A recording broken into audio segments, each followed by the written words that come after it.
The Galactic Council had ruled the stars for 12,000 years. They were the oldest and most powerful group in the known universe. 7 ancient species sat on this council. Each one had lived among the stars for longer than most planets had intelligent life. There were the Vrethkai, tall insect-like beings with hard shells and many eyes. There were the Diluvians, creatures of water who breathed through gills and spoke in flowing sounds.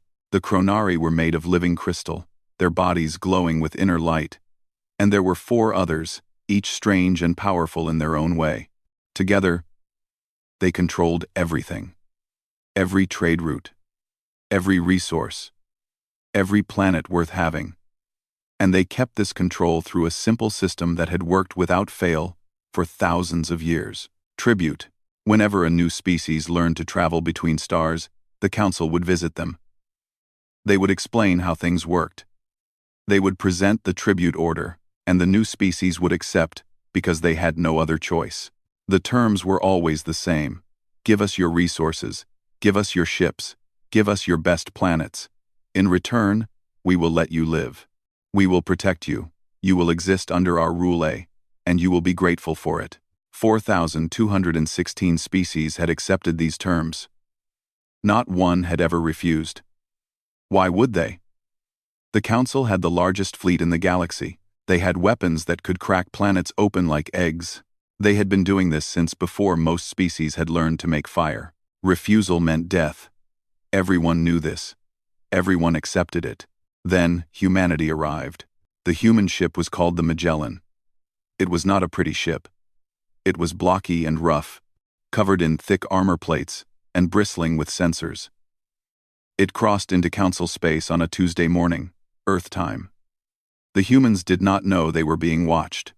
They did not know that their first trip to another star had triggered an ancient alarm. Ambassador Keth Voran of the Vrethkai received the alert on his personal ship. He was old, even by his species' standards. His shell had grown dark with age, and his many eyes had seen countless young species bend their knees to the Council. This would be no different. He traveled to the human home system. His ship was fast, much faster than anything the humans had. He arrived in orbit around their blue and green world and sent a message to their leaders. I am Ambassador Keth Voran of the Galactic Council. I come to welcome you to the community of spacefaring peoples. I carry the tribute order. Your leaders will meet with me to discuss the terms of your membership. The humans responded quickly. They seemed excited. A species called the United Earth Government invited him to send the document. They said they would review it and respond. Keth Voran sent the tribute order. It was a long document, but the important parts were simple. Humanity would give 40% of their planet's rare metals to the Council every year.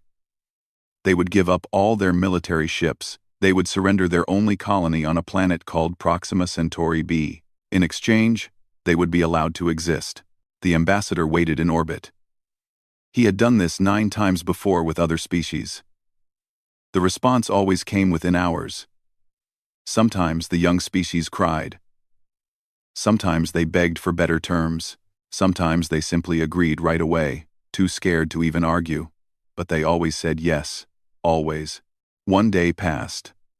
Keth Voran was not worried. Perhaps the humans needed time to translate the document. 2 days passed. He became curious. Most species responded much faster than this. 3 days passed.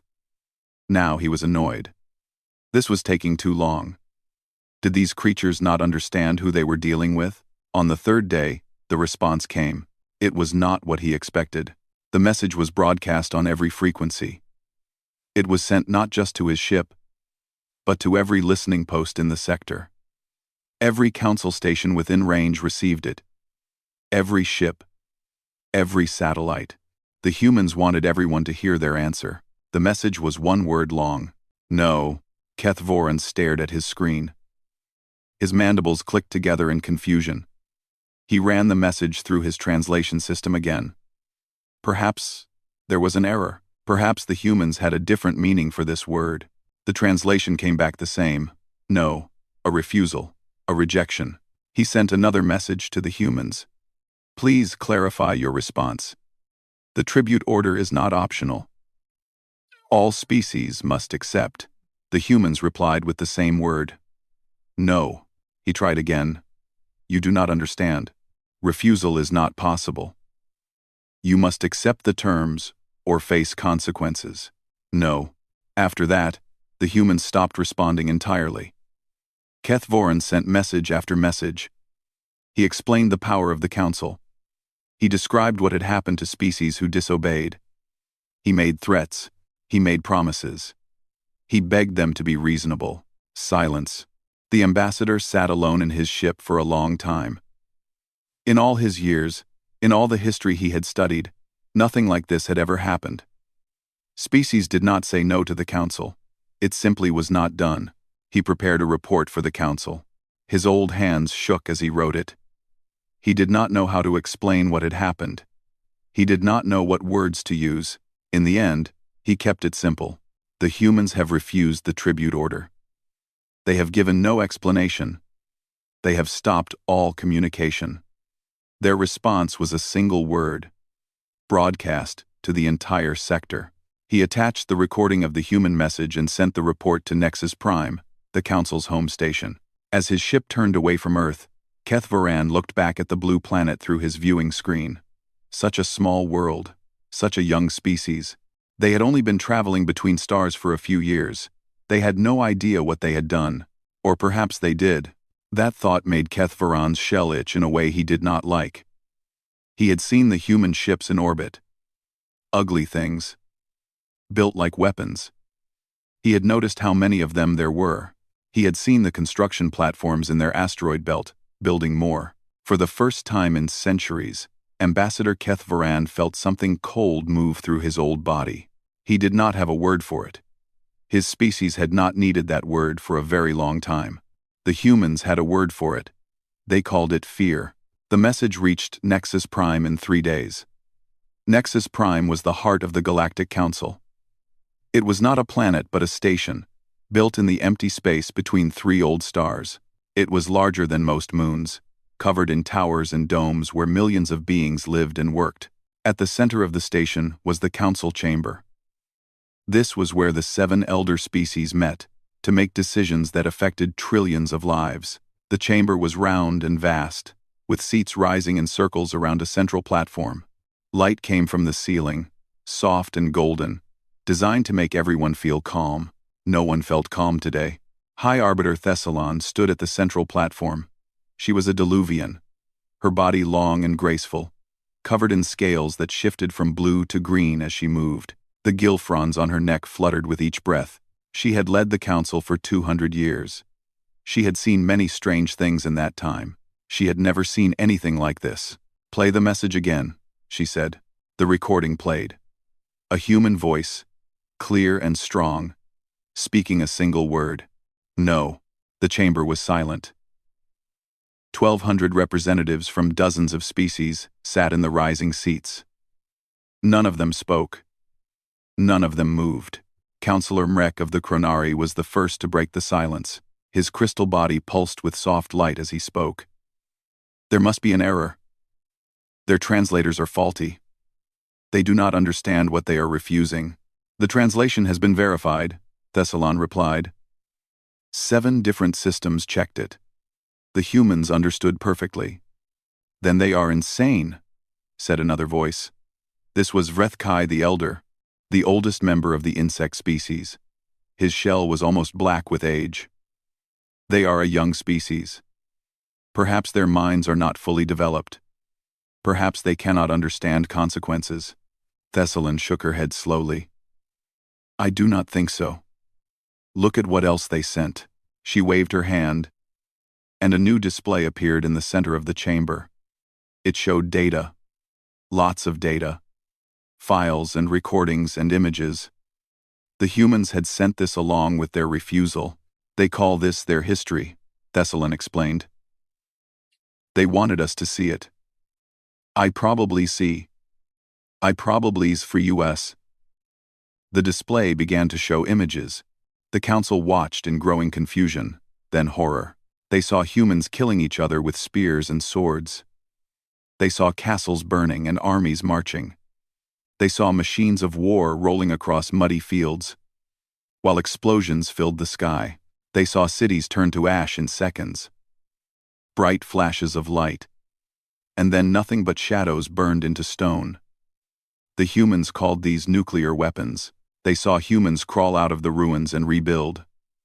Again and again. Every time they destroyed themselves, they came back stronger. They saw two great wars that covered their entire planet. Millions dead. Tens of millions. The numbers were hard to believe. And still, the humans kept fighting. They saw humans reach their moon, then their neighboring planets, then the stars, all while still fighting each other. All while still building weapons. The display ended. The chamber was very quiet. They have been killing each other for their entire existence, Thessalon said softly. They have never known a single generation of true peace. Not one. And yet they survived. They grew. They reached the stars faster than any species in our records. This is madness, Vrethkai the Elder whispered. What kind of species does this to itself? A dangerous one, Counselor Mrek replied. His crystal form had dimmed, the light inside him flickering with what might have been fear. Look at the timeline. They went from stone tools to nuclear weapons in less than 10,000 years. They went from nuclear weapons to starships in less than 200. This is not normal. Thessalon nodded. Most species take 50,000 years to reach the stars. The fastest in our records took 20,000. These humans did it in a fraction of that time. Because they were always at war, another counselor said. War drives innovation. We know this. But no species could survive such constant conflict. The humans did, Thessalon replied.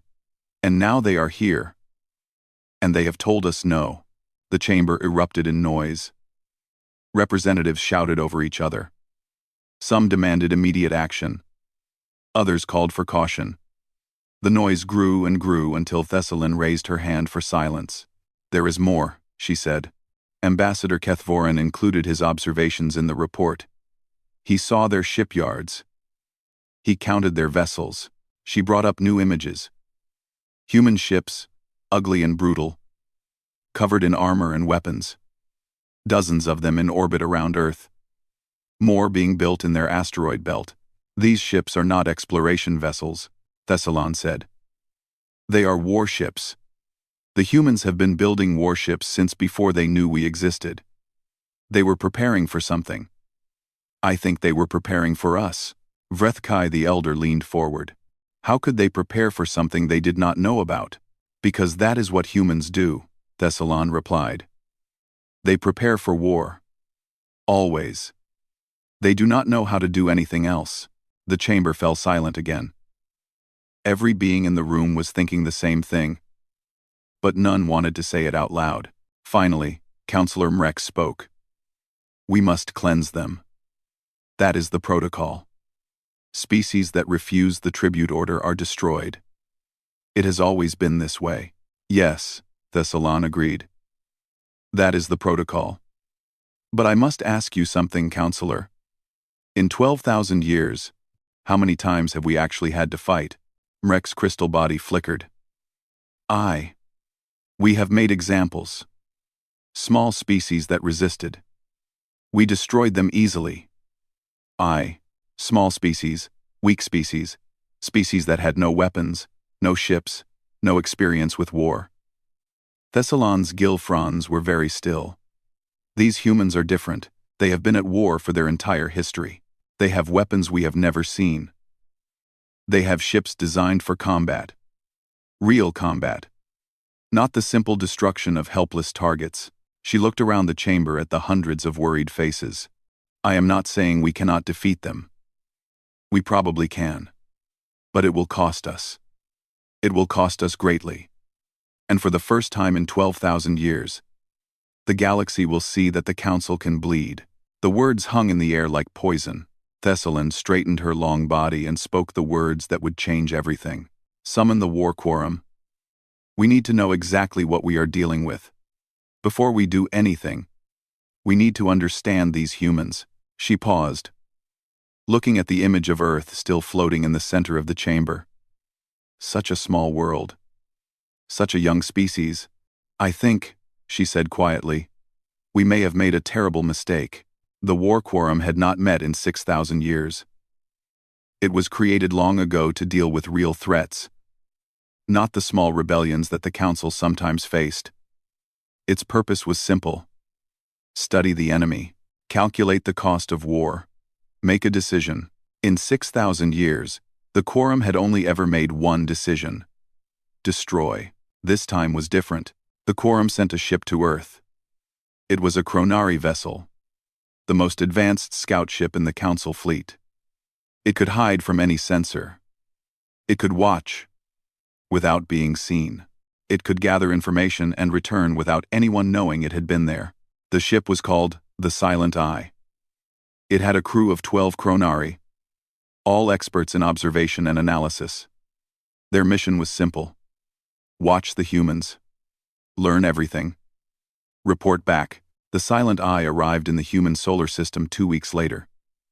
It slowed down and engaged its hiding systems. The ship became invisible to all known sensors. It moved quietly toward Earth, ready to observe. That was when things went wrong.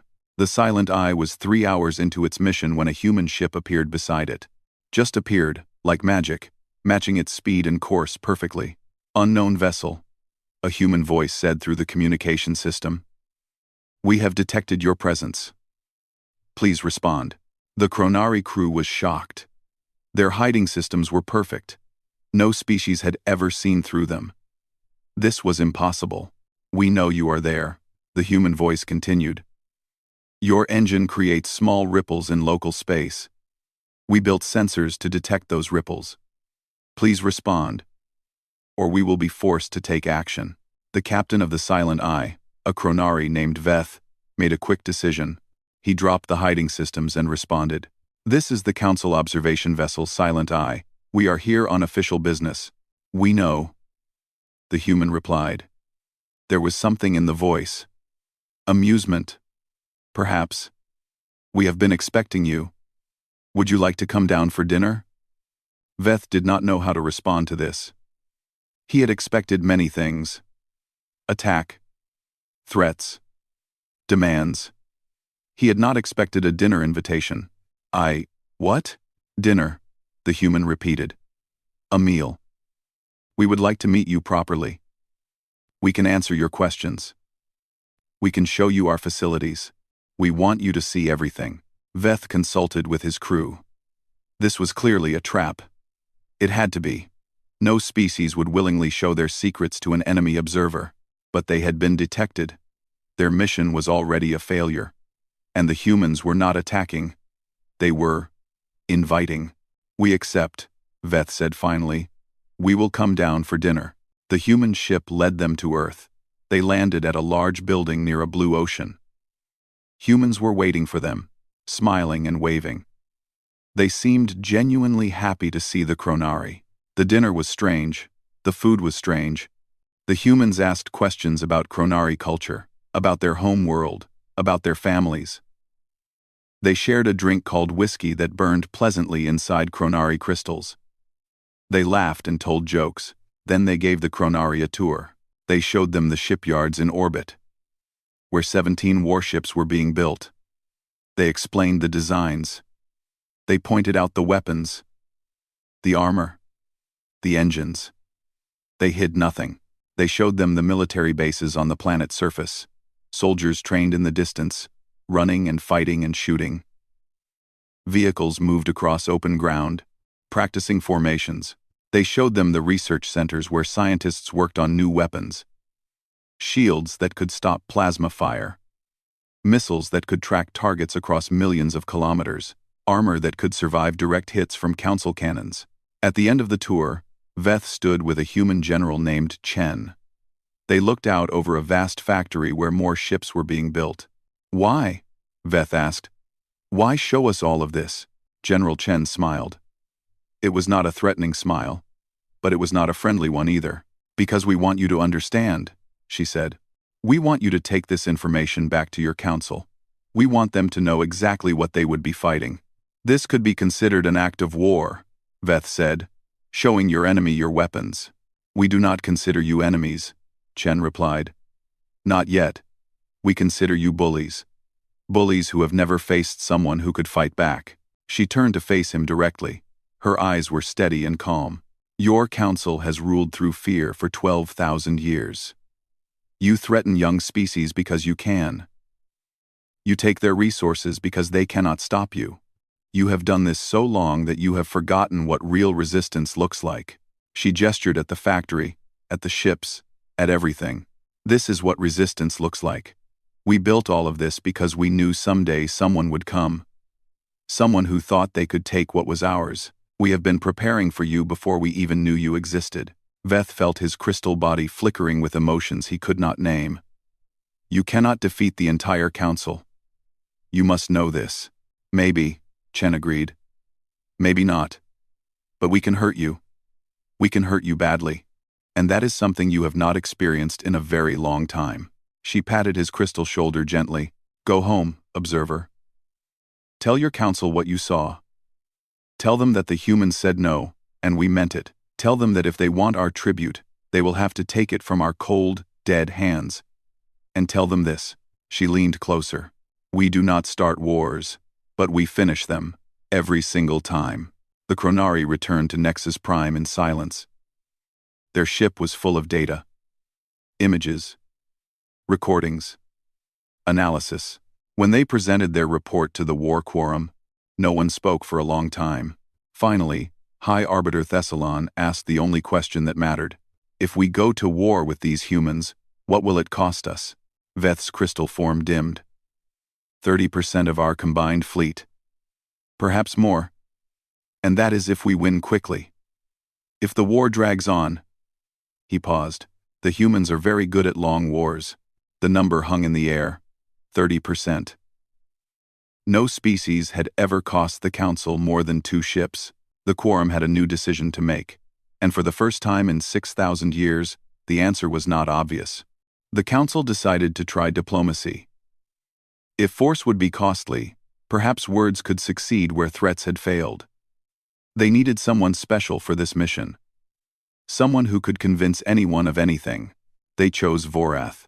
Vorath was a Diluvian, like High Arbiter Thessalon. But he was different from most of his kind.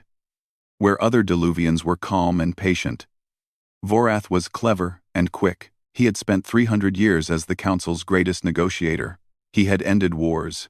He had built alliances. He had convinced 17 species to stop fighting and join together in peace. No one had ever walked away from Vorath without giving him what he wanted. He traveled to Earth alone, in a small diplomatic ship. The humans welcomed him politely. They took him to a building in a city called Geneva, where a human woman was waiting. Her name was Secretary General Amara Okonkwo. She was the leader of the United Earth government. She was tall and strong, with dark skin and gray hair and eyes that had seen many things. She smiled when Vorath entered, but the smile did not reach her eyes. Ambassador Vorath, she said. We have heard much about you. Please, sit down. Let us talk. They sat across from each other at a long table. Assistants brought water and food, then left them alone. Vorath began with his usual approach. He was friendly. He was understanding. He spoke about the benefits of joining the Council. Protection from threats, access to advanced technology, trade with thousands of worlds. Okonkwo listened patiently. She nodded at the right moments. She asked thoughtful questions. Then she said no. Vorath tried a different approach. He spoke about the dangers of refusing.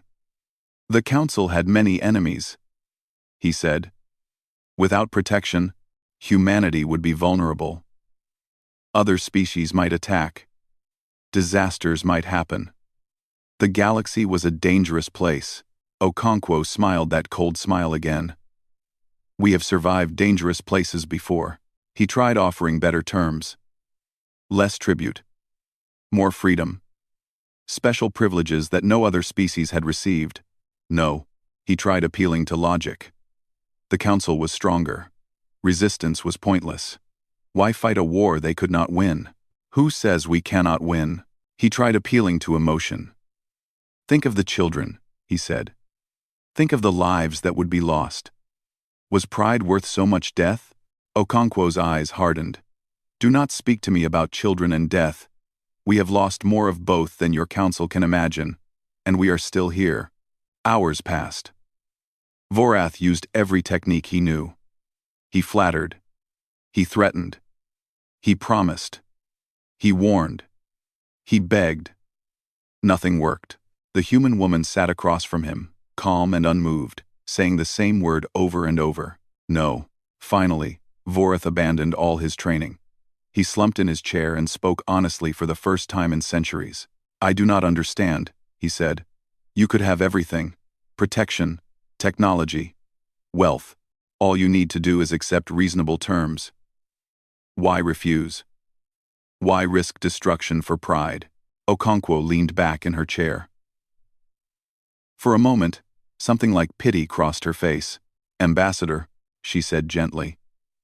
Let me explain something to you. Your council has ruled through fear for 12,000 years. You visit young species. You show them your power.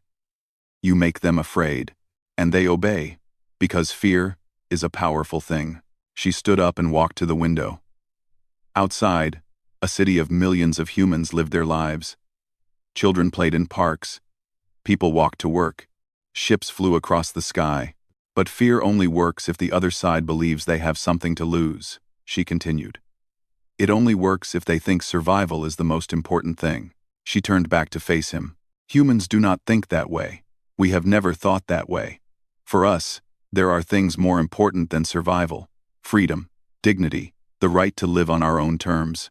But you could die, Vorath said. Your entire species could be destroyed. Yes, Okonkwo agreed. We know. We have always known. Death does not frighten us, Ambassador. We live with death every day. We fight wars with each other. We suffer disasters and diseases. We watch our loved ones grow old and die. Death is not a stranger to us. It is an old companion.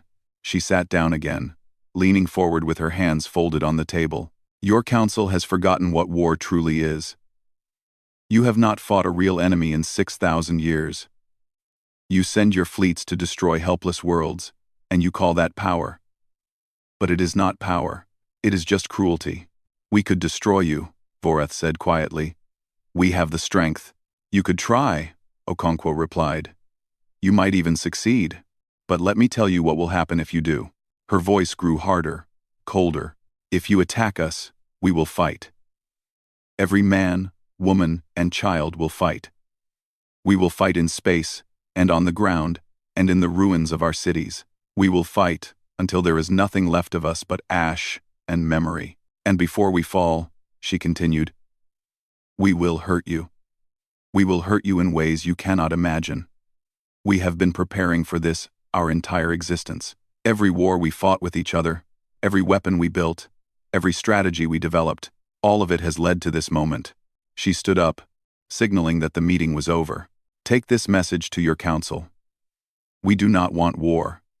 We want to live in peace.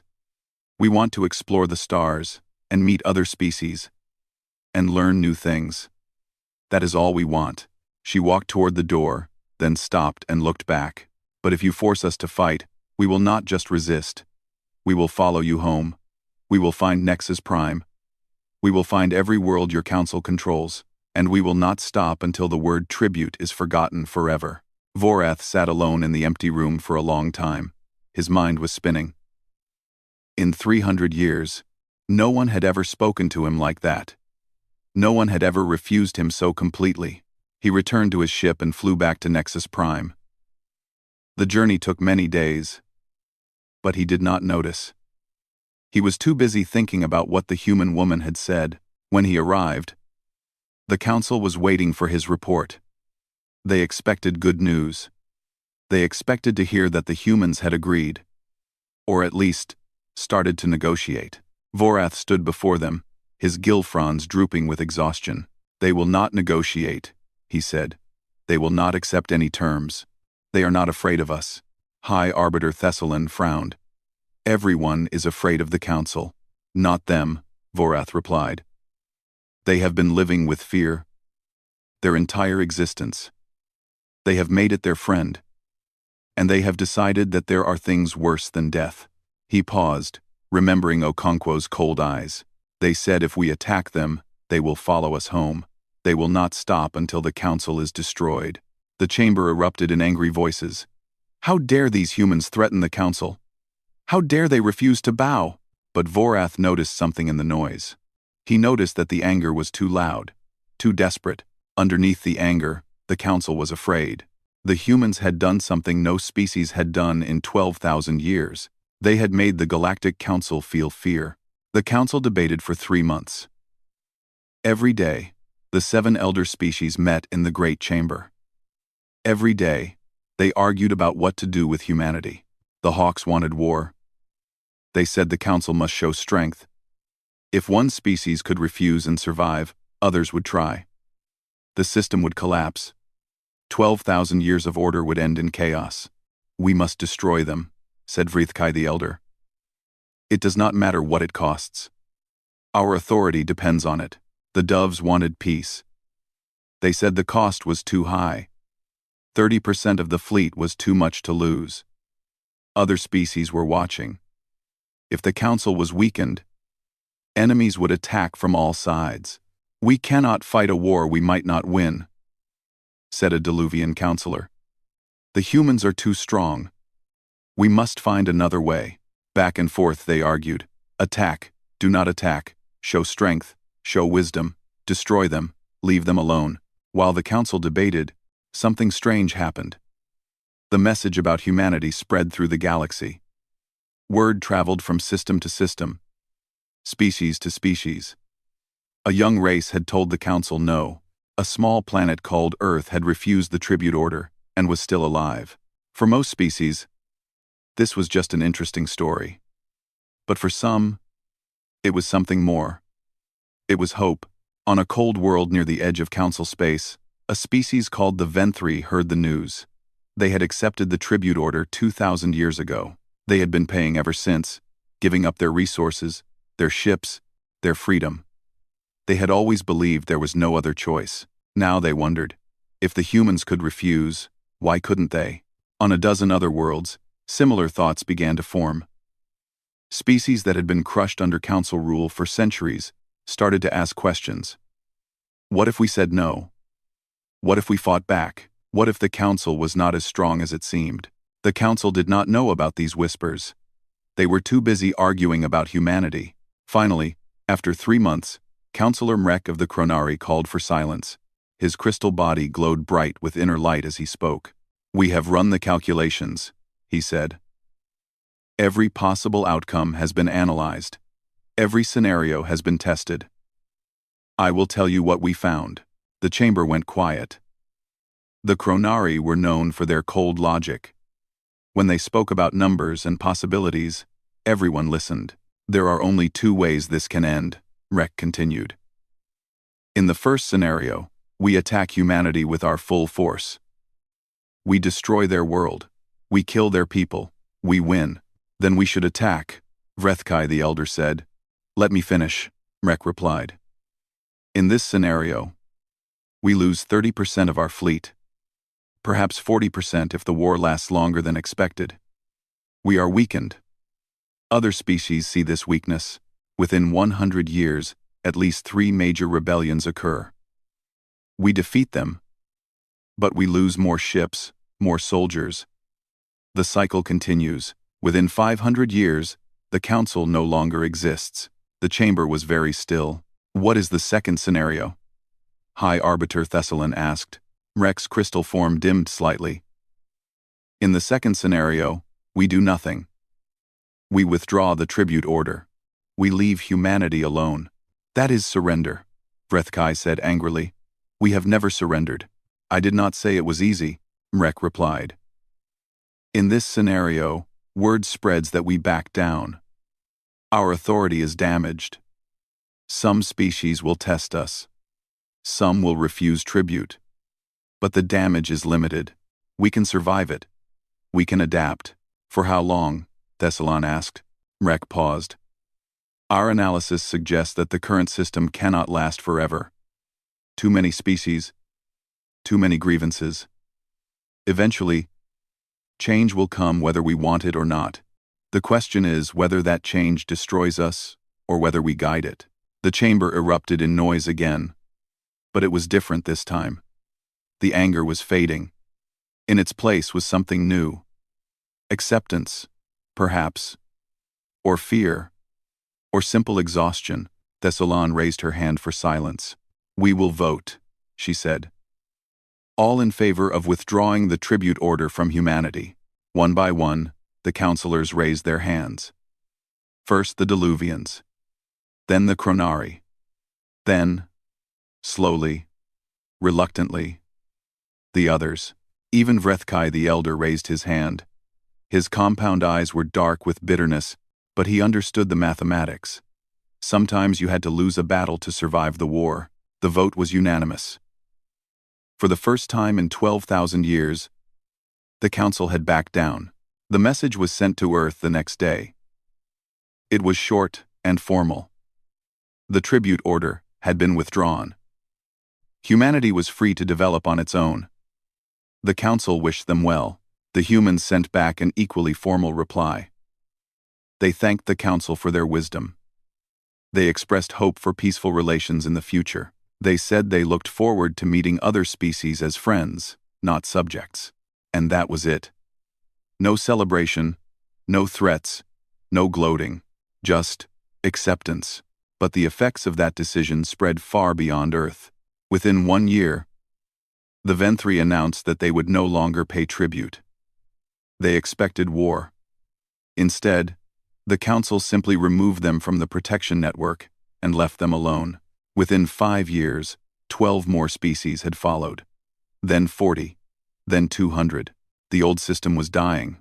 Everyone could see it. The question was, what would replace it? Humanity had an answer for that too. They began to travel. Not to conquer, but to explore. They met other species and traded with them. They shared technology and ideas. They helped build ships and stations and networks that connected worlds across the galaxy. They never forgot their history. They never forgot the wars and the death and the suffering. But they used that memory to build something new. Something better. 50 years after the Council's decision, a new organization formed. It was called the Galactic Assembly. It had no tribute system. It had no demands. Species joined because they wanted to, not because they were forced. The Council still existed, but it was smaller now. Weaker. The 7 elder species had lost their power over the younger races. They had to negotiate as equals, not dictate as rulers. Some of them hated this. Some of them accepted it. A few, surprisingly, seemed relieved. High Arbiter Thessalon lived long enough to see the change complete. On her last day, she called for the recording of humanity's original message. The one-word reply that had started everything. She listened to it one final time, then turned to her assistant. "Do you know what that word really meant?" she asked. "It meant refusal," her assistant said. "They refused the tribute order." "No," Thessalon replied. Her gill fronds were still now, peaceful. "It meant something much more than that. It meant that the old way was ending. It meant that fear alone was no longer enough to rule. It meant that the galaxy was ready for something new." She closed her eyes. "They did not just refuse us. They changed us. They changed everything. On Earth, humans went about their lives. Children went to school. Workers went to jobs. Ships flew up to the stars and back again. Life continued, as it always had, as it always would. In the history books, they wrote about the day humanity said no to the Galactic Council. They called it the moment everything changed. But for most humans, it was just another story. Just another time their species had faced a threat and survived. They had done it before. They would do it again. That was what humans did. They survived. They adapted. They refused to bow. And when someone asked them why, when someone asked how they found the courage to stand against the most powerful force in the galaxy, They always gave the same answer. Because giving up was never an option. Because freedom was worth any price. Because they were human. And humans do not kneel.